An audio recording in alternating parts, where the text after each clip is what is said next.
I'm a white person trapped in a black skin. And yes, I was bullied just because my skin is black. What exactly happened? Why is my mother Vanessa in prison? I don't remember what my biological mother looks like. I felt naked when someone knew the truth. Identity is a key challenge in adoption. Despite difficult childhoods, these women embraced who they are. My mother, Vanessa Goosen, spent 16 and a half years in the Thai prison. She was set up as a drug mule. In my knowledge, my mother, Vanessa, was arrested in Thailand. She and my biological father, they had a clothing store in Carlton Center at the time, and she was also a finalist in Miss South Africa. So they decided, and she went abroad to go and shopping for some materials. And when she arrived there, she went shopping, and there was a guy that came to the store, and he encouraged them to actually go to Thailand because he wore really good materials. When she was there, he called her and asked her to bring engineering books from his brother. So she's like, yeah, sure, no problem. And on her way back, she was pregnant with me at a time, probably around 6 months. You know, like the detectives that you walk through, they checked her books, and she had magazines with her and these books. And the officer put a pocket knife in the spine of the book, and powder came out. They took her and put her in a small room, and they found out it was heroin. She gave birth to me in a hospital in Thailand, and they traveled her back to the prison, and she explains that it was at the back of a bakkie, like flat, and they just brought me and just swept me through her face, and that was the first time she saw me. She was then located to the mother's room, and the mother's room, where she mentioned there were a few mothers and kids, and was super hot. Because of course the inmates were family, they were all I knew. I was so cheeky. I was telling the guards to do A, B, and C. She said that I brought a lot of hope and joy to those in prison. According to the prison, I had to leave on my 3rd birthday. So on my 3rd birthday, her best friend Melanie Holmes and husband Hilton Holmes, which is my father, they decided to take me and foster me in South Africa. I was crying so much, and she said, like, at the point they did not know what to do. She said it was such a sad and heartbreaking day. It was a bittersweet day because of course I had the opportunity to live a normal life, but it was also sad because I got ripped away from what I knew was home, was my life. I'm sure it was not only sad for my mother Vanessa, but for the other inmates that loved me. Obviously it wasn't easy. Growing up, I knew where my mother Vanessa was. Melanie Hilton did not keep it from me. I think it was at the age of 5 or 6, I went back to Thailand to visit her. Normally you think a prison is a prison, but for me it was a second home. Growing up in the Holmes family, and they love me so much. They always treated me like I was their child. When I left the prison, how can a 3-year-old understand that you're actually leaving forever? Maybe my 3-year-old brain just thought you're going out for the day. Then you get on a plane, you never see your mother that you saw for 3 years of your life. So with that, they did take me to a child psychologist. I was afraid of being close to people because I was afraid of that hurt and that pain that I will experience again. At no point in time in my life or growing up did my parents sit me down and say, this is what happened. But what I do remember, I think maybe I was around 11, 12, where I asked my mother, Melanie, what exactly happened? Why is my mother Vanessa in prison? She explained to me briefly, but of course at that age you can't fully comprehend. And she told me about my biological father. She explained to me what had happened, and then it was the first time she showed me a picture of my biological father because I didn't know how he looked like. The details about my mother Vanessa's imprisonment, it wasn't weird or strange. Because I think at the end of the day, she was set up. So she's in prison for something she didn't do. That for me was like, wow. Knowing the circumstances of me born in prison, mostly when I meet people, I would say, oh no, my mother's a model. She's traveling the world. She's in Thailand on business. And my biological father, he died. I didn't tell the truth. I felt naked when someone knew the truth. So I had to perhaps have a friend that I partially trusted and thought they really cared about me, and I would tell them. I struggled to connect with people. Unfortunately, I was a bully. You won't think, I mean, look at this face. I was in a Catholic school, so I was in the principal's office all the time. I was then sent to anger management.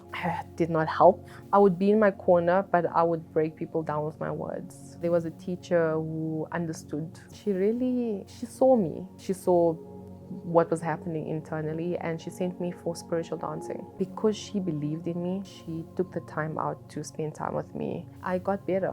When I started high school, grade 8, I was in the C class because they will rank you based on your school marks, like A, B, and C. If you get below a specific amount, you have to leave the school. That's when I got my first tattoo. I went for piercings, drinking alcohol, and then that's when I also started smoking weed, dating as well. But at that time, I did not know I had anxiety or depression, and I would many times cry myself to sleep and then just wake up, put up a brave face. In high school, I was the one being bullied, and in grade 10, that's where my mother Vanessa got released. Then it was also where my mother Melanie passed away. So it was a very, very tough year. Losing my mother Melanie was the most painful experience that I've ever had. On the news of my mother Vanessa being released from prison, it was like, wow, I can't have both. A month later, my biological father rocked up and said he's my father in the same year. And on top of that, the press, they were threatening me because they wanted me to release my mother Vanessa's release date.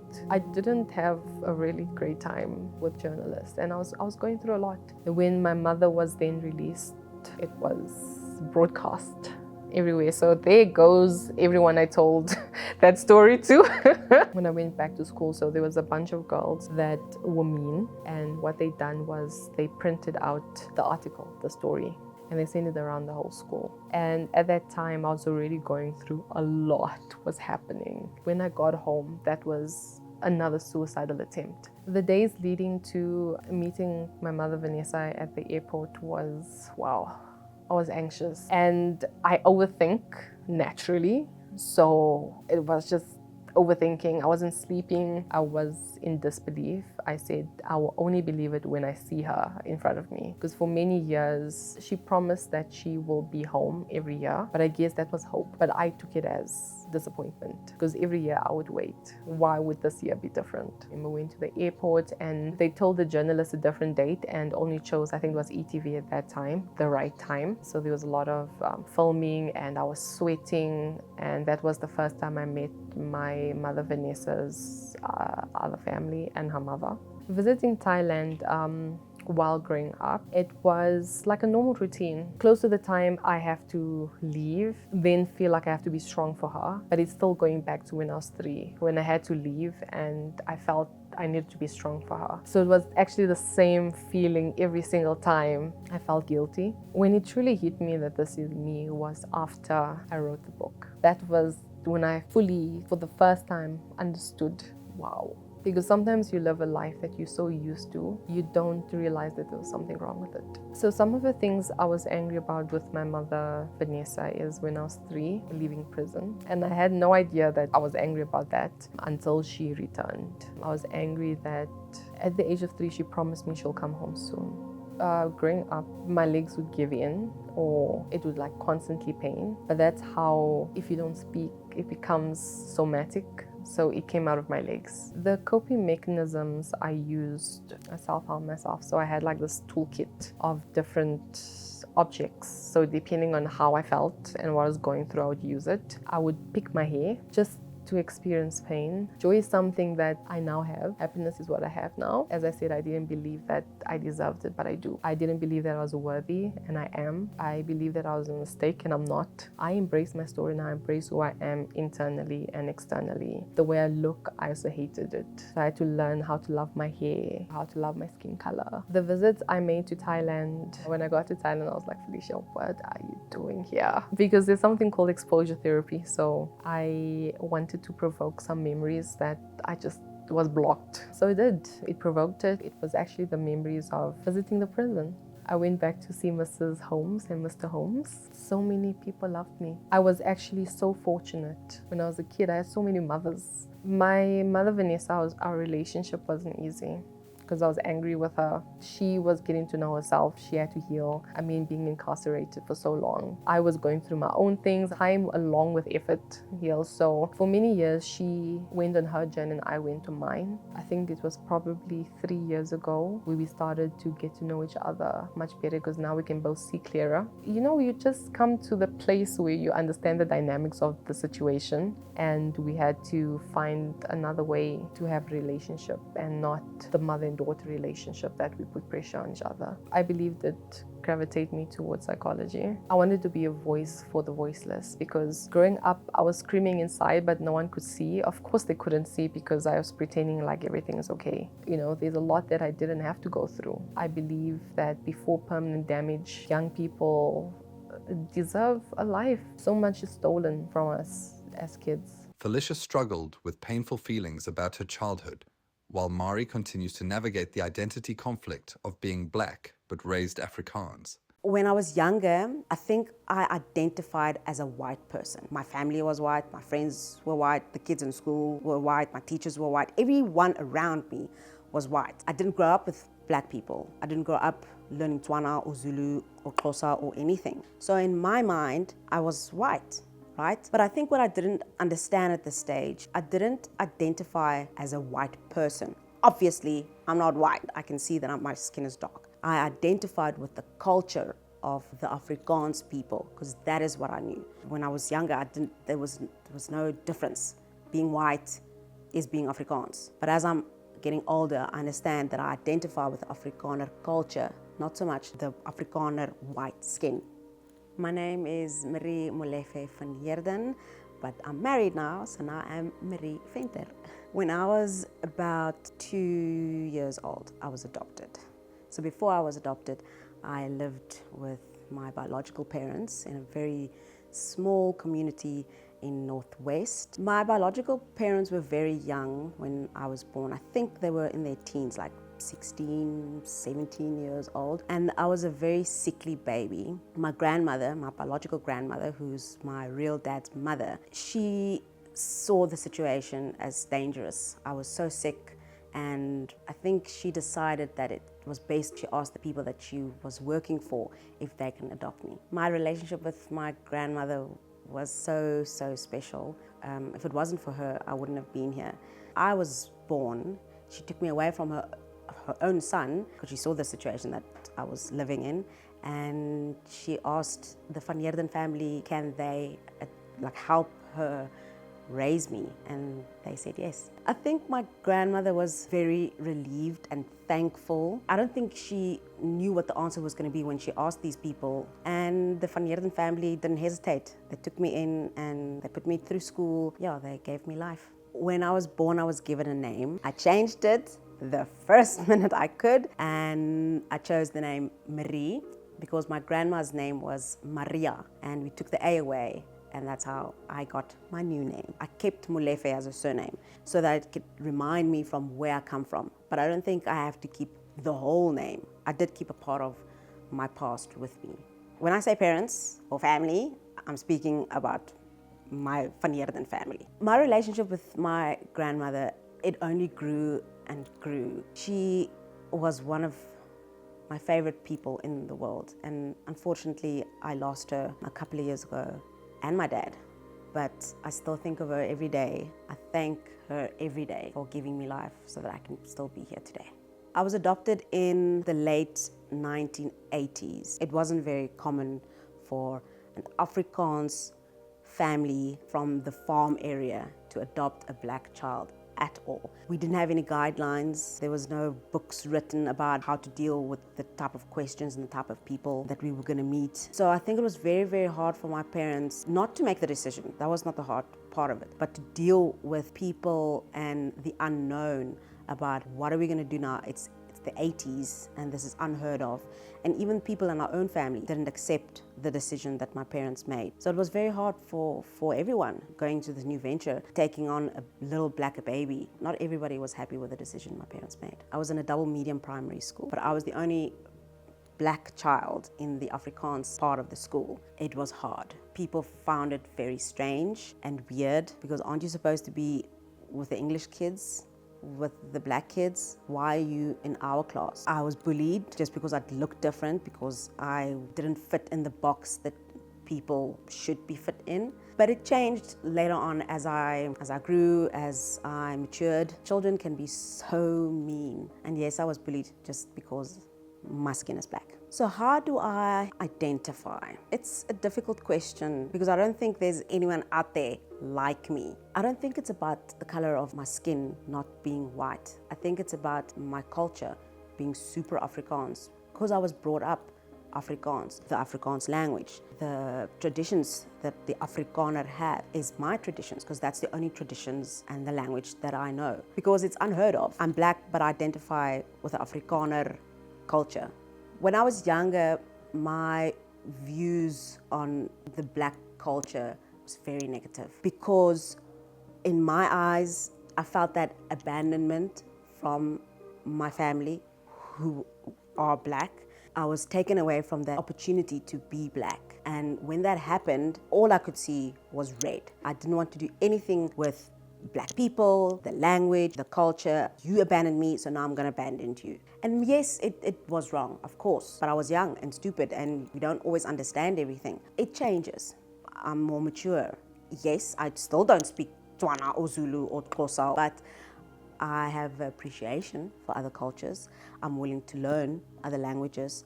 And I'm sure that when me and my husband, who's white, when we have children, I'm sure I'm going to have a black child. And I will eventually have to learn about the black community. People are taken aback a little bit because it's weird, it's different. But hey, it's my journey, and who are you to judge what I feel and what I think about myself? I can't remember ever being approached by a black guy. So I was never approached by black people. So my identity influenced my career in such a way that I got more roles because I'm Afrikaans, but I'm black. It's an interesting character. I'm an actress. So when you write a story, you want something intricate, something different. On the negative side, yes, I'm black and I can speak Afrikaans. But the problem is, I'm black, but I can't speak a vernac. The problem is, when I speak a vernac, I sound like a white person speaking Zulu, which is weird for people. So when I went for this audition, people were like, what are you doing and what are you trying to do? It sucks not being able to speak a vernac. I don't think I have any regrets in the way I was brought up. Like the old saying, beggars can't be choosers. I needed a family. I got a family. Yes, they were super white and super Afrikaans, but that's what I got, and I'm thankful for that. My life would have been totally different if I wasn't adopted. Yes, I would definitely not be here if I wasn't adopted. I think when you are adopted, you will always carry that stigma with you. But I do remember where I come from, and I will never forget that. But I'm grateful and thankful for the Van Heredity family to take me in. But I'm a very proud adoptive person. What would I say to my biological parents is thank you for bringing me into this world. I'm doing great. I hope that you are doing great. I'm sorry that I'm not in your life, but this is what happened. This is how the cookie crumbles. Good luck with your life. My grandmother, I think we had this very special bond. I think she was the angel that God gave me. I used to speak to her every second, third day of the week. I really helped her until the day she died. I lost her in June 2022. A few months after that, I lost my biological dad. I used to have a great relationship with my gran, but I think that relationship, it didn't die when she died. I still speak to her, even though not in person. I always believe that you are brought into this world for a reason. I lost my adoptive mom when I finished high school. Her journey ended because that was her mission, to make sure that I can complete school. I lost my gran when I met my husband, and I feel like that was her journey, to make sure that I find someone that will always be in my corner like she was. And my dad died a couple of months after we got married, me and George, and I feel like that was his journey, so that he is allowed to walk me down the aisle. His journey was finished. There's a purpose that you are here on earth. You've completed your mission. He takes you back. Racism affects everyone, but I feel like it affects me more because I'm not black enough for the black culture, but I'm not white enough for the white culture. So where do I fit in? Life sometimes really sucks for me because I don't fit in anywhere and I'm not good enough anywhere. So I get racism from everyone, from all sides. Not all the time, obviously. Where do I fit in? And why do I have to feel like I'm different? Why do I feel like I'm a white person trapped in a black skin? Even though people say, we accept you, we love you, just the way you are. I can see behind your eyes what you really think and what you're really saying. Even though your words say that you love me, I know what your heart is. And not everybody's hearts are as pure as they want to say it. Identity is complex for adoptees. Fikile reflects on her Indian upbringing and how other kids treated her. I found out when I was adopted, I don't quite remember the age that I was, but I do remember the incident of a guy pulling off my wig at school because I never understood isiZulu. I became like a misfit, like from the time that I could ever remember. They wanted to know exactly who I was underneath this wig. I was crying, I was bamboozled because I'm thinking to myself, why would somebody do something like that? And then when I get home, I tell my mom that, hey, this guy did so and so and so. The conversation went as my mom called me and she tells me that, you know, you're my child and you know I love you. And I'm like, yes, I know that. And then she's like, nothing in this world could replace you. I'm small, I'm trying to understand, what is this speech about? I'm really trying to understand what's going on here. And she turns around and tells me that your mom, she was really young when she had you and she couldn't keep with the responsibilities. You are my baby and so I'm taking care of you now. You know, you are my child and you have your brothers and your sisters, you have your dad, and just don't worry what happens outside. My mature version understood what she said, but my little version didn't. It affected my relationship with my family because I knew that I was not one of them, but yet one of them. And being around in a household where everybody was of one race, but I looked different, you know, things were different. So everything was pointing towards direction as in, you don't belong here, but you do. And even there was a lady that called me a derogative term in the area that I lived, and my dad was like, that's my child.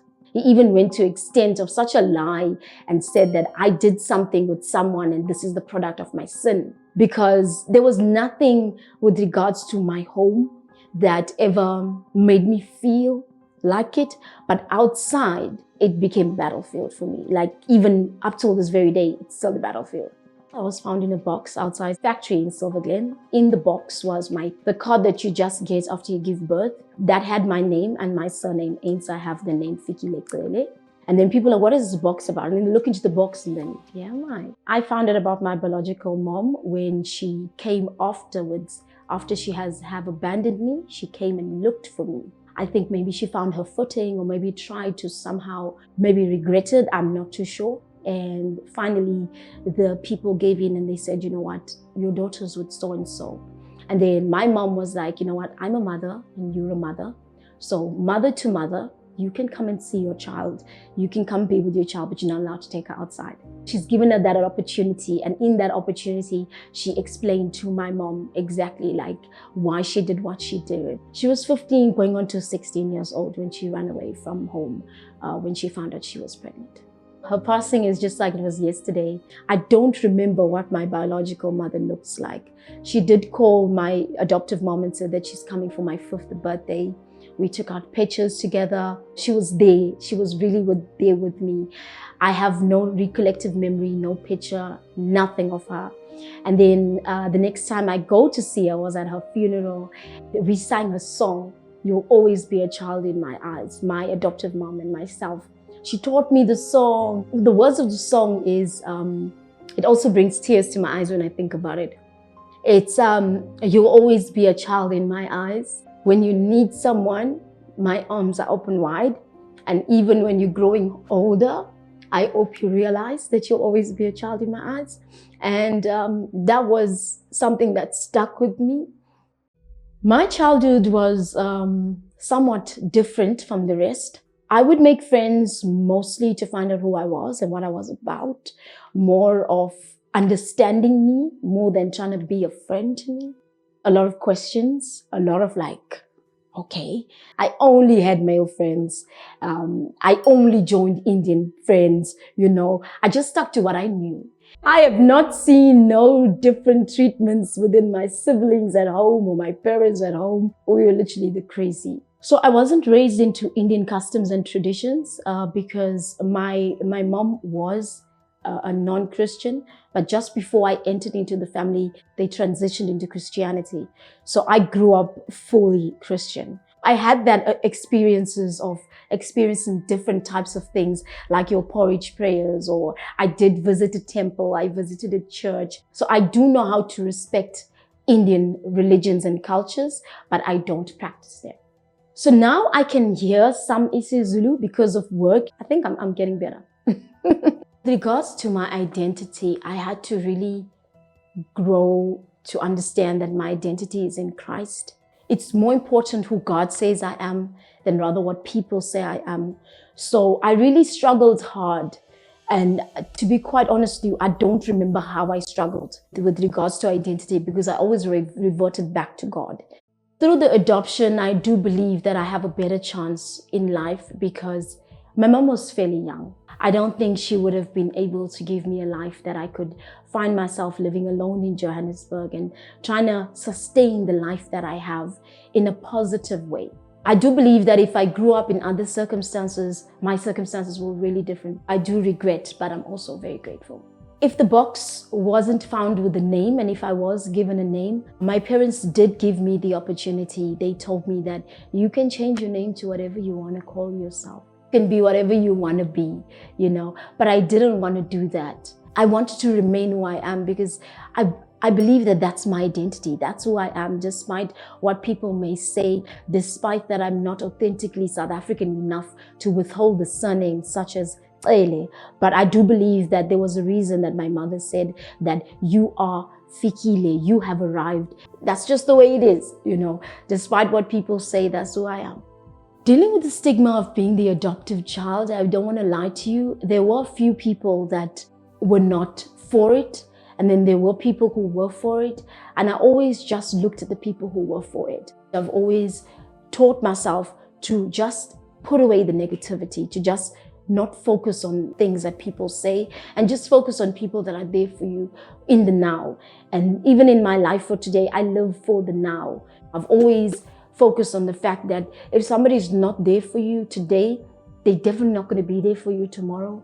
So just focus on the people that are there for you now. The advice I'd give to people suffering with abandonment, it would be that firstly, remember who you are before where you come from, before your circumstances, before where you were found. Remember who you are as an individual. I think it's vitally important for you to understand that there is more power inside of you than you give to the next person to say to you who you are or what you mean to the world or what your value is in the world.